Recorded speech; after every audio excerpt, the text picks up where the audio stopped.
پیش ہے ہندی زبان میں اپڈیٹ۔ विश्व आज अंतर्राष्ट्रीय युवा दिवस मना रहा है, परंतु भारत द्वारा अवैध रूप से अधिकृत जम्मू कश्मीर में भारतीय सशस्त्र बलों द्वारा युवकों की प्रतिदिन हत्या की जा रही है।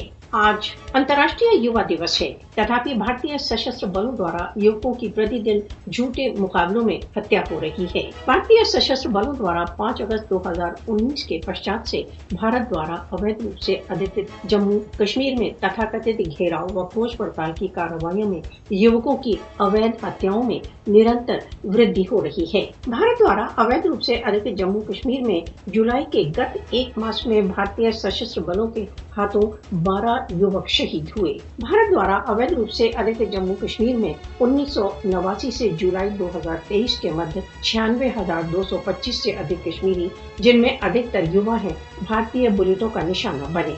भारत द्वारा अवैध रूप से अधिकृत जम्मू कश्मीर में निरंतर बढ़ती हत्याएं भारत द्वारा कश्मीरियों के विरुद्ध राज्य आतंकवाद की नीति के रूप में प्रयोग कर रही है। भारतीय सशस्त्र बल कश्मीरी युवकों की उनके द्वारा अपने न्याय संगत अधिकार मांगने पर निर्मम हत्या कर रहे हैं। जम्मू कश्मीर का इतिहास शहीद बुरहान वानी के अध्याय के बिना अधूरा रहेगा, क्योंकि वह कश्मीरियों के स्वतंत्रता संघर्ष का एक जगमगाता सितारा है। कश्मीरी युवकों की टारगेट किलिंग वास्तव में एक व्यवस्थित हत्याकांड है। मोदी सरकार को इस बात को समझना चाहिए कि किसी भी प्रकार के भीषण अत्याचार कश्मीरियों को दबा नहीं सकते। भारत कश्मीरी युवकों की हत्या तो कर सकता है, परंतु उन्हें पराजित नहीं कर सकता। कश्मीरी युवक भारतीय अधिकरण के विरुद्ध युद्ध के लिए दृढ़ संकल्प हैं।